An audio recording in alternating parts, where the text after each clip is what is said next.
A convicted DWI offender on probation is back in court after another drunk driving arrest. But just days before the hearing, his family was hit by an unimaginable tragedy. Will the judge show mercy or send him to prison for 7 years? Stay until the end to see the life-changing decision.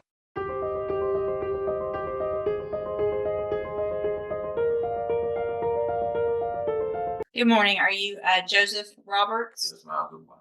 Good morning. This is 20-34226. Mr. Roberts, looks like you were on probation for the felony offense of driving while intoxicated, and that you were placed on probation November 30th of 2020. That was a 7-year term in prison that was probated for 7 years. Some of the allegations, it looks like there is an additional driving while intoxicated charge from April 26th of 2026. Curfew issue, operating a vehicle without an ignition interlock device, and then some minor fees. Mr. Nix has filed a motion asking that I set bond in your cases. Currently, there is no bond. He's also handed me, it looks like there was a 30-day treatment at Level Up Treatment, Texas. That you went to April 26th through May 29th of this year. Mr. Robert, special you and raise your right hand, please, sir. Do you swear or affirm the testimony you're going to give in this hearing will be the truth, the whole truth, and nothing but the truth? Yes, ma'am. All right, thank you. Mr. Nix? Your Honor, we'd ask that the court set a reasonable bond. My client's willing to forfeit his right to drive. He would wear a screening device, comply with any curfew set by the court. As the court can see, he did not have any issues on the probation for several years until he picked up this new offense. It was not his vehicle. There were several other occupants in the vehicle, which would explain why he wasn't complying with the interlock device. He obviously knows that he made a pretty terrible mistake. And if the court will acknowledge, just 3 days after his arrest, he voluntarily did a month of inpatient rehabilitation. Also, I'd like the court to take knowledge of, and although I didn't put it in my motion, I think we've made the court aware with the district attorney. His daughter was brutally murdered about 10 days ago now, somewhere around there. 2 weeks. About 2 weeks ago. Her daughter's his daughter's funeral is this Saturday. She was the victim of one of our homicides here in Beaumont out of a domestic violence situation with what appears to be a boyfriend or ex-boyfriend. He'd like to, be obviously on bail so that he can attend his daughter's funeral. He would adhere to any recommendations, anything that the court requires of him of his bond. He's also just been accepted into an IOP program where he will be doing counseling therapy for alcohol substance abuse. As part of that program, they do random alcohol and drug tests. This is something that his insurance offered him after finding out about his daughter. So not exactly related to the DWI, but it's related to finding out that his daughter was murdered in the way she was murdered. He's taking advantage of that. Obviously, he doesn't want to have an episode where he falls off given what his family's going through. He is not the sole provider of his family, but he is the main provider of his family. They have 2 homes, one home that they live in, another home that they haven't been able to sell. So they have 2 mortgages to pay for and bills. Is that correct, Mr. Yes, sir. And right now I'd ask if Mr. Roberts can give more details to the IOP than I might be able to. Can you explain to the judge? What's the name of it, or where is it? What's it through? It's Trust Help. Trust. Trust. TROST. Trust. Yes, ma'am. We do 3-hour sessions, 3 days a week. Is it on? That's a group. Is it I online? do it virtual. I do virtual. Yes, ma'am.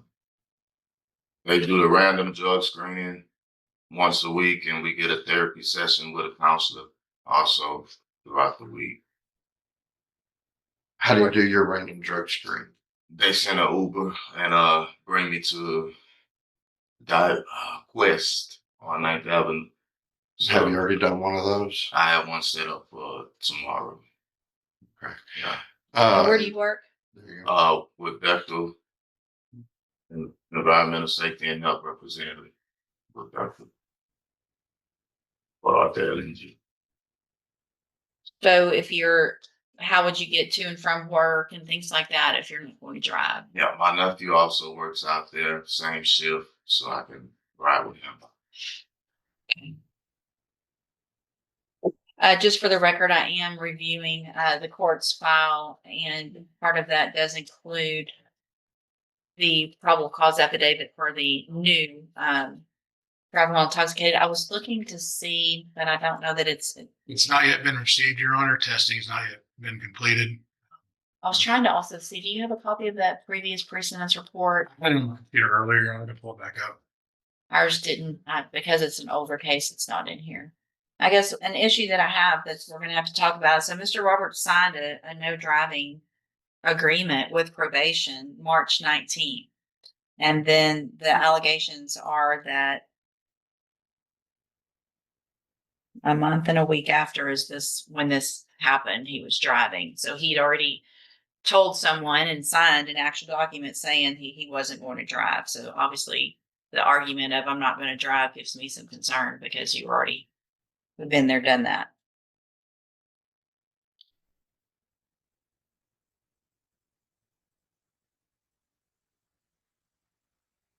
How many set of keys do you own? Many. No, to your No, car. I have one, my wife now. For the same car? Yes, sir.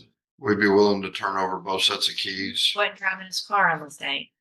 Fair enough, Judge. So I'm not saying I'm not going to set it a bond, but these are the concerns that obviously there